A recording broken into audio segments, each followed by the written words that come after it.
Hi, friends. It's Tuesday, time for some Tuesday talks. Today, I want to talk a little bit about politics. Not not really politics exactly, but we all know what's happening with the world right now. Being in Canada, it's affecting us. If you're in the US, it's affecting you. It's affecting many, many, many countries around the world. I'm not gonna get into all of that because I don't really like to talk about the politics, but what I do need to talk about is that it's scaring a lot of us. And you know what? It's scaring our kids too. Um, you may be very careful about not letting your kids watch the news or listen to the news or whatever, but the fact is that they're hearing it. If they have social media, if they have friends that are allowed to listen to the news or hear the news in the background when their parents are watching the news.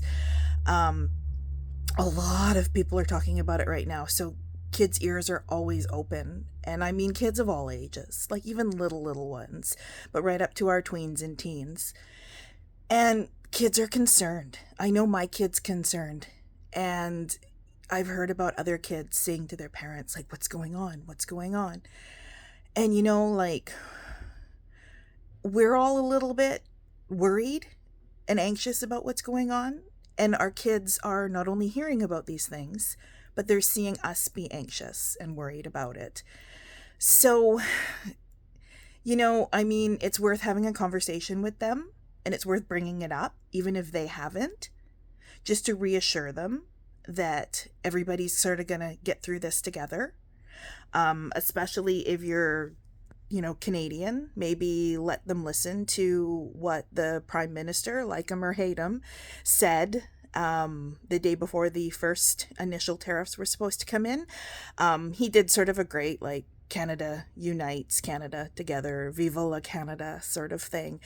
Um, and another thing that you can do, which sort of fits into what I'm learning to do and what I'm hoping to help you do with your kids, and I'm hoping to, work with your kids and stuff, is let's get our kids empowered. Let's empower them. Let's have this conversation. Let's reassure them that everybody's in it together, that having a little bit of anxiety is okay. Being a little bit scared and worried is okay. And that, oh, no, you shouldn't be worried. You shouldn't be worried. No, tell them that it's okay. And then teach them how they can handle some anxiety and some worry. Teach them those tools. Teach them that they need to, if they're feeling extra anxious, maybe that's time to exercise. Maybe that's time to put on some music and dance around. Maybe if they're feeling really angry about things, maybe they need to punch a pillow. Have kids find their proper outlets. Have them make a list. They can refer to it, because kids aren't going to necessarily, especially the first couple times, go, oh, well, what can I do? But they will know, I should check my notebook. Or if you as a parent or guardian or anybody around kids hears this, oh, you're feeling a little anxious, maybe go check your notebook and do something. And I mean, adults need that too. Like, you could be 60, 70 years old, and maybe you need to make lists about what to do if you feel anxious, worried, all the emotions. Maybe you need a toolbox. Maybe you need to try some new things. And I mean, I hope to be your toolbox. I'm going to give you some advice. I'm going to, hopefully help your kids. I'm working on my kid now. I grew up as somebody with anxiety. I didn't have a toolbox. I didn't have a toolbox until I was in my late 20s, early 30s.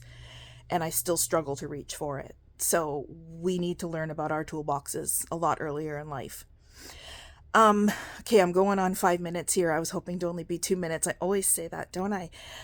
One other thing that you can do is, like, let's empower the kids, that not only can they feel their feelings, but teach them what they can do at an age appropriate level. I mean, and like, it all depends what's important to you and your family. Like, are there petitions? Are there rallies?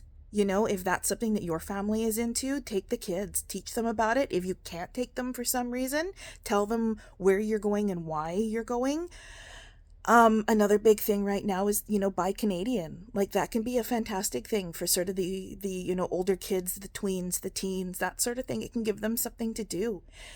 Tell them to look online, go to the grocery stores, either online or in person, and just, as you're seeing Canadian things, teach them to actually look at the products. And even if it says product of Canada, half the time you're turning it around and it's saying, oh, it's from France or it's from USA, or, okay, it's made in Canada, but the ingredients are from the USA or whatever. And then teach them what's important. And some people are strictly buying Canadian, some people are buying more Canadian, but also buying stuff from other countries. Some people aren't really worrying about it, but they are keeping an eye on it. And again, that's what you and your family are, that's up to what you guys want to do, your values and stuff. But I mean, it's something that you can do with your kids. There are other things that you can do. If they are a little bit older, maybe you should tell them to research it a little more, research into what tariffs are and what all this is, so that they can have more of an understanding about it. And then that might make them feel a bit more empowered about the whole thing, which is never a bad thing to feel more empowered. So I just felt it was really important to say that. I think we all need to work together. We all need to, help each other, but we need to involve our kids too. And, even if your kid is 4 years old, chances are, if you don't watch TV at home, you don't whatever, chances are they've overheard somebody in their life talking about it. Even if they're at daycare or something, they've heard other people talking about it. They've heard older kids talk about it, even kids their own age who have older siblings or who have parents who talk about it in front of them. So just because they're not bringing it home to you, it might be worth bringing it up and asking them if they've heard about it and if they want to talk about it. Because I mean, there are quite a few anxious and worried, stressed out people, including kids right now. So yeah, check back in with me if you need some more advice. Hopefully I'll be able to share more about my toolbox in coming weeks. And yeah, again, let's all stick together. Talk to you soon, friends. Bye.